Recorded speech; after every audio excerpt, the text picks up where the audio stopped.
So today let's talk about emotional resilience, and we are going to talk about savoring. So let me start by saying that all emotions are functional. Your positive emotions, they help you to widen your perspective. They help you to become more creative. They help you to focus on positive and generally make you feel happy, joyous, and make you more resilient. But when it comes to negative emotions, they help you to narrow your focus. They help you to avoid problems before they happen or avoid mistakes. So both the emotions, they have a place in our life. They both help us. But at the same time, we also notice that the way our brains are wired, we have a bias for negative emotions. And what that means is that if you have a choice of gaining more pleasure and avoiding pain, we usually will choose avoiding pain over gaining more pleasure. But since this is a response from our primitive brain, these are automatic thoughts.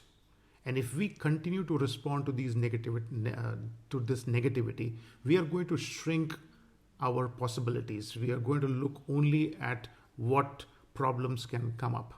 And that is the reason it's important for us to focus more on the positives.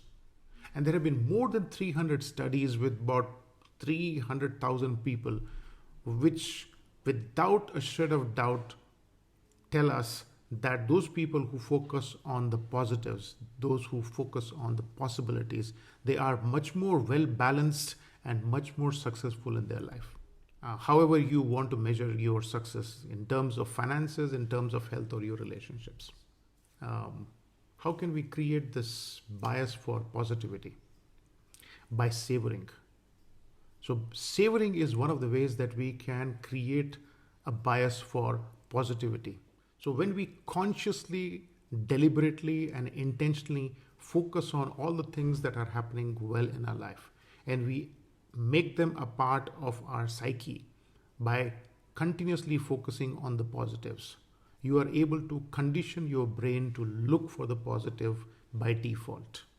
And where you can start by doing this is as simple as starting your day. Instead of being rushed, just spend some time for yourself.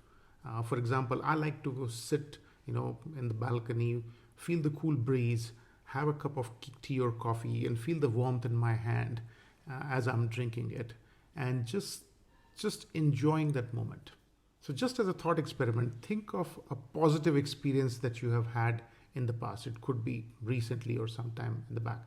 Something like getting a new car, or getting a promotion, or having a new baby. Anything, right, that makes you feel happy, right? Think about that at this moment. And how does it feel? Where do you feel it? What sensations do you get in your body?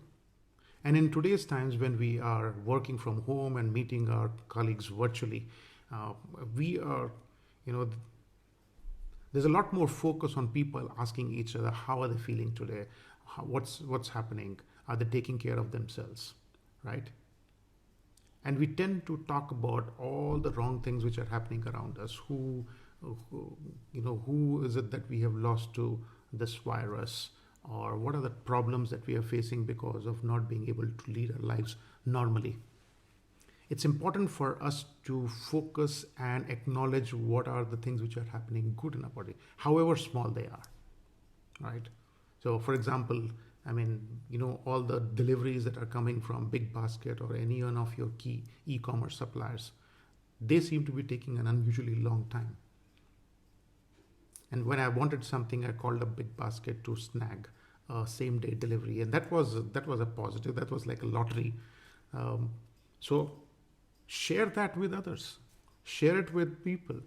If there's anything else which is happening good, share it with them. Right? Acknowledging the positive events happening in our lives is one way of conditioning your mind and your brain to focus on the positive and building your resilience.